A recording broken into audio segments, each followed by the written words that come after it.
ஒரு காலத்தில் coat suit என டிப்டாப்பாக வாழ்ந்த ரயில்வே அதிகாரி அந்த வீட்டில் அடைக்கப்பட்டு உடல் மெலிந்து கிடந்துள்ளார்.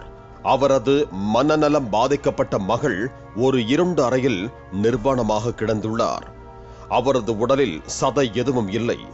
உயிருடன் ஒட்டிக் கொண்டிருக்கும் ஒரு எலும்புக்கூடு மட்டுமே இருந்தது என்கிற அளவுக்கு சொந்த வீட்டிலேயே 5 ஆண்டுகளாக அடைத்து வைக்கப்பட்டு பசியும் பட்டினியுமாய் கிடந்த பகீர் குற்ற பின்னணி குறித்து விவரிக்கிறது இந்த செய்தி தொகுப்பு. உத்தரப்பிரதேசத்தின் மஹோபா மாவட்டத்தில் ரயில்வே அதிகாரியாக இருந்தவர் ஓம் பிரகாஷ் சிங் ரத்தோர்.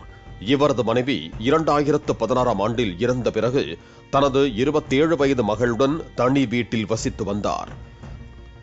இந்த நிலையில் 70 வயதான ஓம் பிரகாஷ் தன்னையும் தனது மகளையும் பராமரிக்க ராம் பிரகாஷ் குஷ்வாஹா மற்றும் அவரது மனைவி ராம் தேவியை நியமித்துள்ளார்.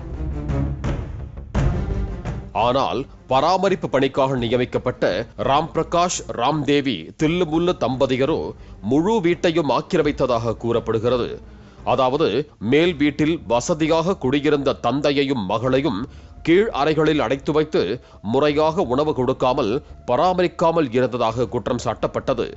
மேலும் உறவினர்கள் சந்திக்க வரும் போதெல்லாம் ஏதாவது சாக்குபோக்கு சொல்லி அவர்களை சந்திக்க விடாமல் செய்ததாகவும் ஓம் பிரகாஷின் சகோதரர் அமர் குற்றம் சாட்டியிருக்கிறார்.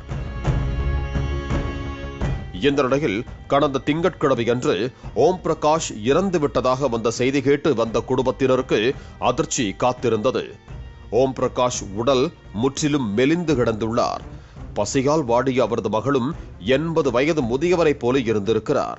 அவரது உடலில் சதை எதுவும் இல்லை. உயிருடன் ஒட்டிக் கொண்டிருக்கும் ஒரு எலும்புக்கூடு மட்டுமே இருந்தது என்று உறவினர் புஷ்பா வேதனையோடு சுட்டிக்காட்டினார். இந்த நிலையில் மருத்துவமனைக்கு கொண்டு செல்லப்பட்ட ஓம் பிரகாஷின் உடலை பரிசோதனை செய்த மருத்துவர்கள் அவர் இறந்ததை உறுதி செய்தனர். பின்னர் போலீசார் உடலை கைப்பற்றி பிரேத பரிசோதனைக்கு அனுப்பினர்.